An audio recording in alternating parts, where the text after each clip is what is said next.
it's been a lot of positivity for the Texans. Everyone's really hyped. We actually have a naysayer, Pete Prisco. Oh, what a jerk! He doesn't think Diggs was good in Buffalo. Doesn't think it's going to work out here, and believes the Texans are going 9-8. Oh. Wow. And mostly that's about the schedule, but he's not the believer that some are about that. Yeah, so we actually have someone who decided he's not going with the flow when it comes to the Texans. So do you have the sound of it? Yeah, let me grab it here. All right. That's, you know what? He's not alone. Who was it? It was Fortenbaugh. Fortenbaugh? Yeah, Fortenbaugh. Joe Fortenbaugh. Joe did? Yeah. Joe said, you know what? Said All this hype around the team, that's a sure sign. When everybody's on board with a team, it's a sure sign. Well, that's a gambling thought. Yep. It's too much excitement on one side. I'm playing the other side. I'm playing the other. And he's a gambling guy. Yeah. And plus, he made a lot of sense about the quarterback play that they're going to be facing. One-score games. They were 7-3 in one-score games, which is that's unusual in the NFL to have that good a record in one-score games. So yeah, that's actually true. Like the pluses and minuses, they won like 3 games like that. They could lose 3 games the next year. So yeah, there are some things working against them. If everything were to just mildly improve from last year, then yes, I would agree. But I think you may see I think you're going to see a substantial improvement in the team from last year to this year. So I think that cancels out a tougher schedule. I think they're still headed for double-digit wins. Well, here's the deal: you can win against bad teams, but you're a great team like Kansas City, Baltimore. When you're playing a first-place schedule every year, San Francisco. And you can sustain that, and you can continue to win. Then now you're an excellent football team. But we don't know that the Texans are there. We'll find out now that they moved up. They're moving up in class. When you look at the quarterbacks that they played last year versus the quarterbacks that they're playing this year, it's night and day. But they've also improved. They've also improved across the board with personnel. So, and are another year older for young guys that were excellent last year. We hope that they'll only improve on that, but we'll see. I can see what you got Prisco ready? Here's Prisco on the Pete Texans. Prisco, Jacksonville. He lives in Jacksonville, but is a notoriously cranky reporter. Well, he wasn't good for the Bills in the last couple of years, and he wasn't good on the football field the last 10 games of the season last year. If you go look at his numbers, they were below average, to be honest with you. And being in Buffalo last week, or Rochester when I talked to the Bills, I can tell you they're not too sad that he's gone.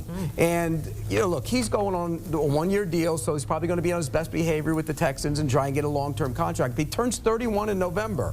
That's old for an NFL wide receiver, so you got to be careful with that.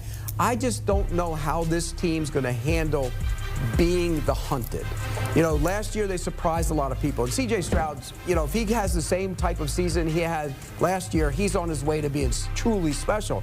But that's a bit, we don't know if he can. Sometimes second-year quarterbacks fall back a little bit. I don't think he will.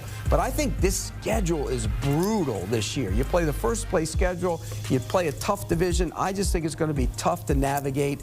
I don't see them getting past 9 wins. I got them at 9-8. Now, I would say any pushback on the last 2 or 3 years, Stefon Diggs had 11 touchdowns and over 1,400 yards in 2022. So that's not a relevant comment.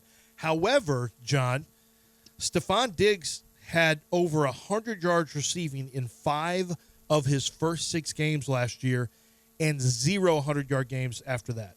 Mm-hmm. And only 3 touchdowns. So in his last 1, 2, 3, 4, 6, 7, 8, 9, 10, 11, 12 games, and that includes the playoffs. In his last 12 games, he scored in his last 12 games, he scored 3 touchdowns. Yeah. No. It wasn't great, bro.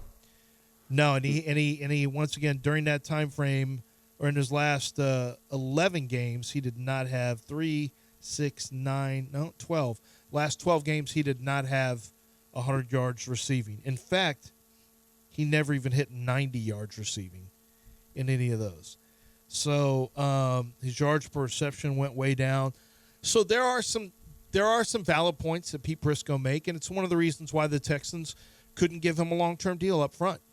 They paid a rental price for him for a number 2. That's a very premium price to give a guy who you may only keep for 1 year, but they also think they have a chance to do some big things this year, and they want to give him a test run. And so we'll see how it works out. I think for what the Texans, they don't need him to work down the field.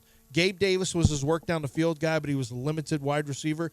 Nico Collins is a much more well-rounded wide receiver than Gabe Davis.